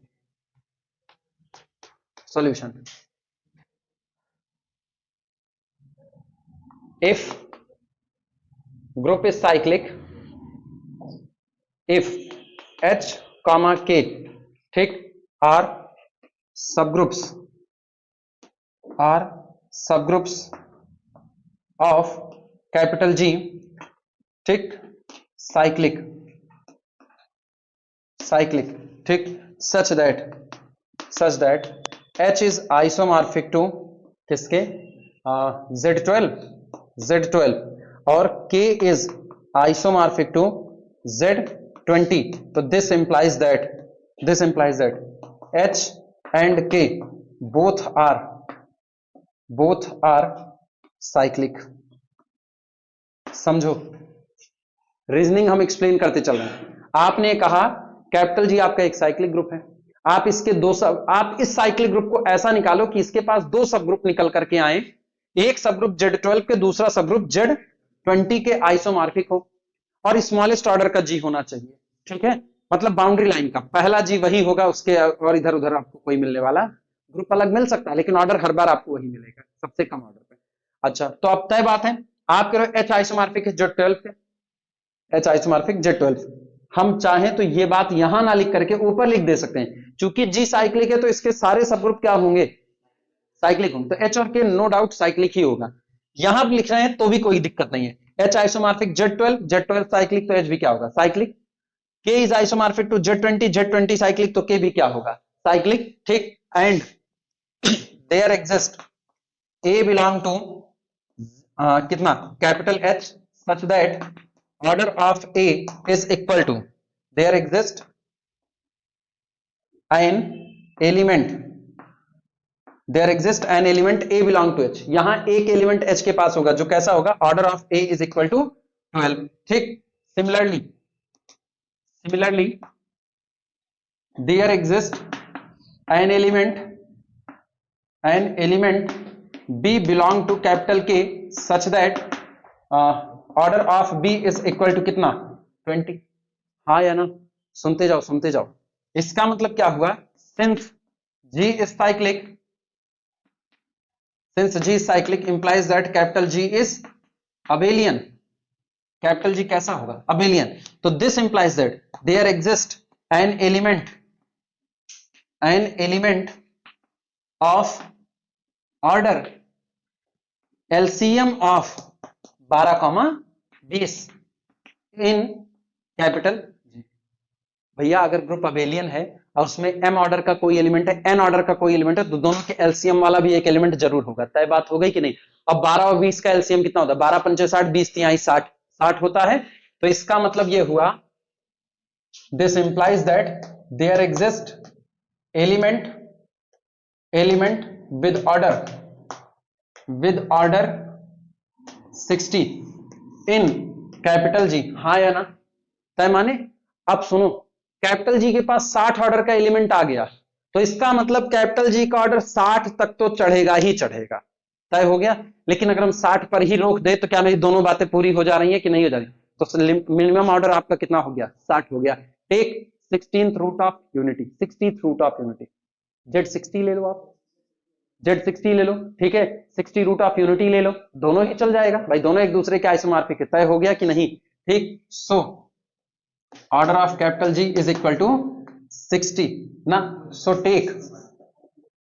take order of capital G is equal to 60 and take capital G is equal to Z60, ठीक, which is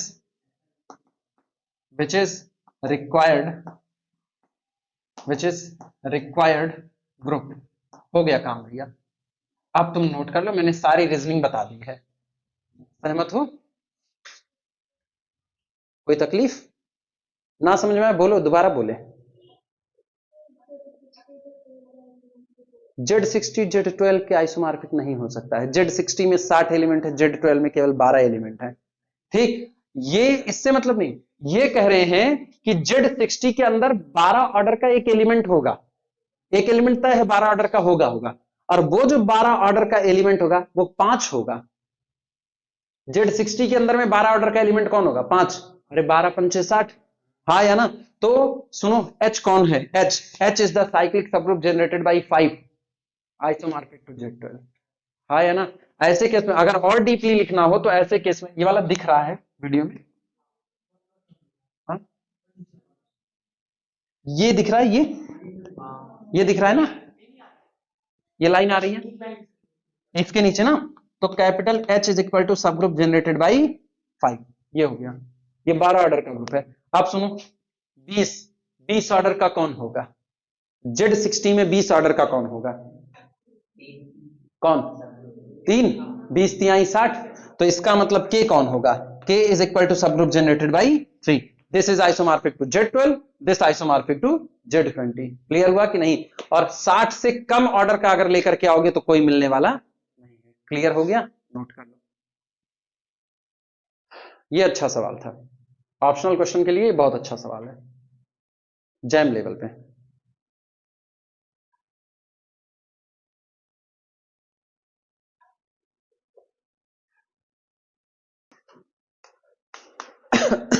बाइक बाइक पे बैठते वक्त अक्सर करे, फलाने तन की एडजस्ट करा हो, तन की आगे खुसका, अरे टंकिया बैठ जाता राजू नहीं के। तो वो जो एडजस्ट होता है ना, वो अब उतनी अंग्रेजी आती नहीं थी। एडजस्ट एडजस्ट, बड़ी बाद में पता चला वो एडजस्ट नहीं है, एडजस्ट। तो एडजस्ट वाले पर आए प्रॉब्लम। सपोज दैट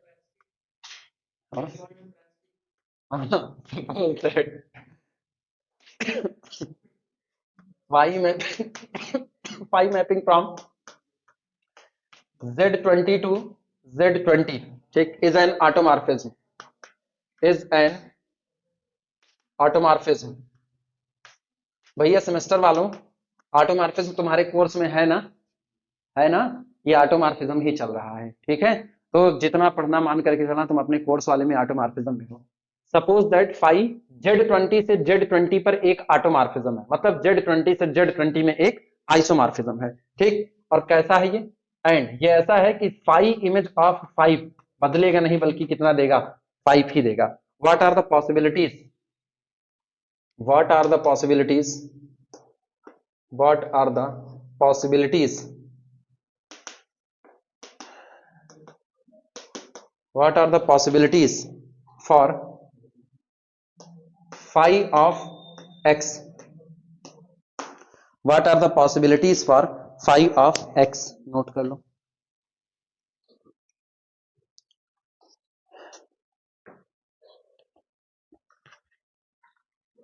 चालाकी इसकी देख रहे हो? जनरेटर जनरेटर की बात नहीं किया है, 5 जनरेटर नहीं हो सकता है क्योंकि 5 और जेड एक दूसरे के साथ कोप्राइम नहीं है। ये 5 को फिक्स कर दिया है कि हम वो मैपिंग है जो 5 को 5 पर ही रखते हैं। तो आप ये बताइए ऐसे में फाई ऑफ एक्स के लिए फार्मूला क्या होगा, मतलब जनरल मेंबर उठाओ एक और उसकी उस मैपिंग से इमेज का फार्मूला बताइए जो मैपिंग 5 को कहां भेजती है, 5 पर।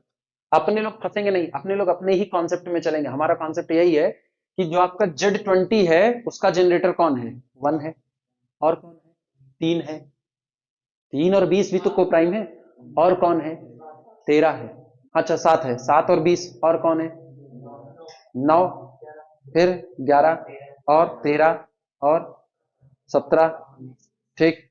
अब इनमें से उन्हीं मैपिंग को छांटा जाएगा, इनमें से उन्हीं मैपिंग को। तो सोचो फाई ऑफ 1 के लिए पॉसिबिलिटी आपको पता है, जनरेटर को जनरेटर पर मैप करेगा, तो फाई ऑफ 1 1 पर जा सकता है, फाई ऑफ 1 3 पर जा सकता है, फाई ऑफ 1 7 पर जा सकता है, ऐसी पॉसिबिलिटीज हैं।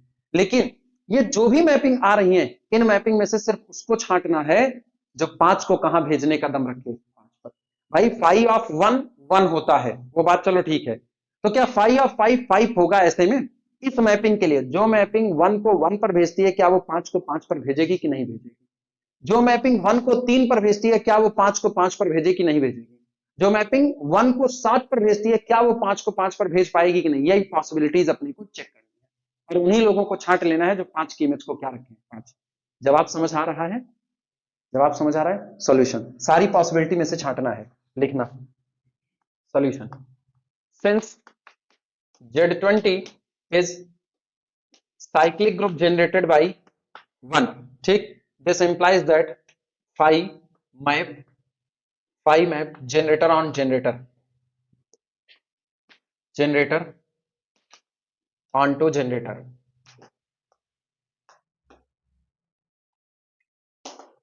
Phi map generator onto generator. अच्छा, अगर जनरेटर को जनरेटर पर भेजता है तो देख भैया पॉसिबिलिटी सोचो, possibility phi of 1 is equal to 1 और phi of 1 is equal to 1 के बाद 3 और phi of 1 is equal to 3 के बाद 4 नहीं, 5 नहीं, 6 नहीं, 7, ठीक। फिर phi of 1 is equal to 9, इसके बाद फाई और अथवा ये और लगाते चलना, और phi of 1 is equal to 11 phi of 1 is equal to 11 के बाद 12 नहीं 13 और अथवा phi of 1 is equal to 13 के बाद फिर सीधे 17 और अथवा phi of 1 is equal to 19 are possibilities.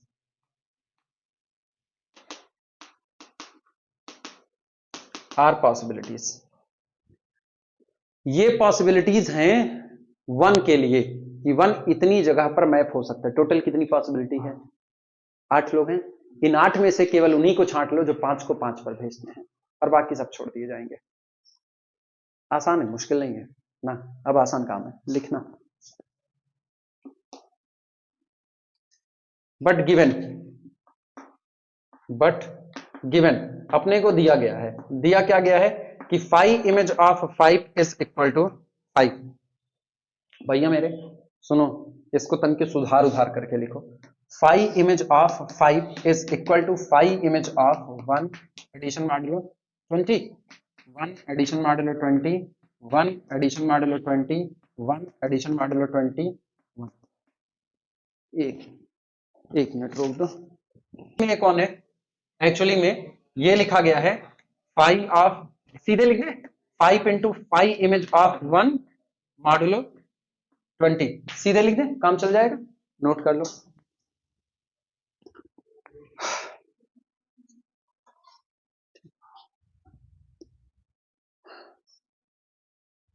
तो आपको भी इक्वेशन मिल गया जिस इक्वेशन को आपको सेटिस्फाई करवाना है। इक्वेशन क्या हुआ? देयरफॉर इसलिए सोचो फाई ऑफ 5 कितना ले रहे हो? 5। तो फाई ऑफ 5 आपको कितना मिल रहा है? 5 इंटू फाई ऑफ 1 मॉडुलो 20, यानी अपनों को मिला 5 into phi of 1 modulo 20 is equal to कितना? 5। मिला कि नहीं मिला? इसको दूसरे तरीके से बताएं क्या लिखा जाएगा? इसको दूसरे तरीके से लिखा जाएगा, this implies that 5 into phi of 1 congruence 5 modulo 20, ये लिखा था इक्वेशन नंबर 1। मेरे को सिर्फ उसी फाई को यहां जगह देनी है जो इस इक्वेशन को सेटिस्फाई करे, और किसी को जगह नहीं देनी है। क्लियर हुआ? यहां पर उसी फाई ऑफ 1 को जगह देंगे जो 5 के साथ मल्टीप्लाई हो, फिर 20 से डिवाइड करे तो रिमाइंडर 5 छोड़े। अब वो तो मेरे ख्याल से तुम चुन सकते हो, सामने चीजें मौजूद हैं। हाँ या ना? इधर का मिटा रहे हैं, लिखना ठीक, लिखना। सो इसलिए, अरे लैंग्वेज में लिख भैया, नहीं तो कंफ्यूज हो जाओगे। सो इसलिए from possibilities, so from possibilities, so from possibilities, कौन कौन सी पॉसिबिलिटीज हैं? 1 है, और कितना है? 3 है, 7, अगला बोल भैया, 9, फिर 11 और 13, 17, 19, और कुछ बस। So from the possibilities this, be select only, हम चुनेंगे, be select only, be select only those, be select only those which satisfy equation 1।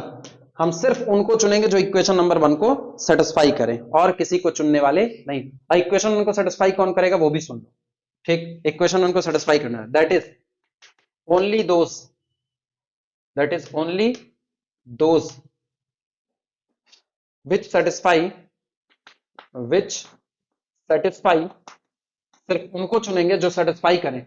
ये बताओ भैया, इसका तुम एक जवाब जानते हो, only those which satisfy 20 is the divisor of, बोल दे महाराज, 20 is the divisor of 5 into 5 of 1 minus 5। याद आया कि नहीं? If 5 into 5 of 1 congruent 5 modulo 20, it means 20 is the divisor of this difference this. याद आया? अब निकालना आसान हो गया कि नहीं हो गया? 5 ऑफ 1 रखते जाओ, देख लो कौन सा कटेगा कौन सा नहीं। सबसे पहले 1 रखो, 1 रखो, 5 में से 5 गए 0। ये आइडेंटिटी मैप है, जो 1 को 1 पर भेजे वो आइडेंटिटी मैप है, तो ये वाला सेटिस्फाई करेगा, एक्सेप्टेबल हो गया। 3 रखो, 5 के 15, 15 में से 5 गए 10, नहीं कटेगा। ये वाला इनकार। 7 रखो, 5 7 35, 35 में से 5 गए 30, ये भी नहीं आने वाला। इन पर आओ, 5 9 45, 45 में से 5 निकाल दो 40, 20 दूनी 40, एक्सेप्टेबल। 11 5 55 में से 5 गए 50, नहीं कटने वाला है। 13 पे आओ, 13 5 65, 60 करेगा ये। इसके बाद 17, पहाड़ा खत्म, 17 5 85, पक्की बात? अरे नहीं आता पहाड़ा यार। 85 में से 5 निकाल दो 80, कटेगा ये, एक्सेप्टेबल। 19 5 95, 95 में से 5 गए 90, वो नहीं करने वाला है, इनकार। चुन लिया मैंने, अच्छा है, सही था। अच्छा, एक गेस करके सोच रहे हो, वही सही हो गया ये।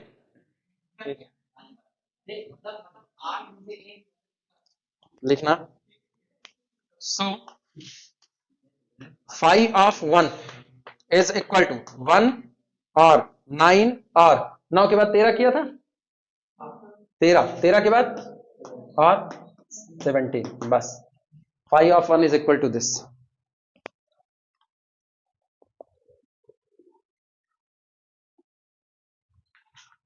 फार्मूला मिल गया 5 ऑफ x का, देयरफॉर इसलिए 5 of x is equal to, ले भैया फार्मूला सामने है, 5 of x is equal to x into 5 of 1 modulo 20, where, जहां पर, वेयर 5 ऑफ 1 बिलोंग टू किससे?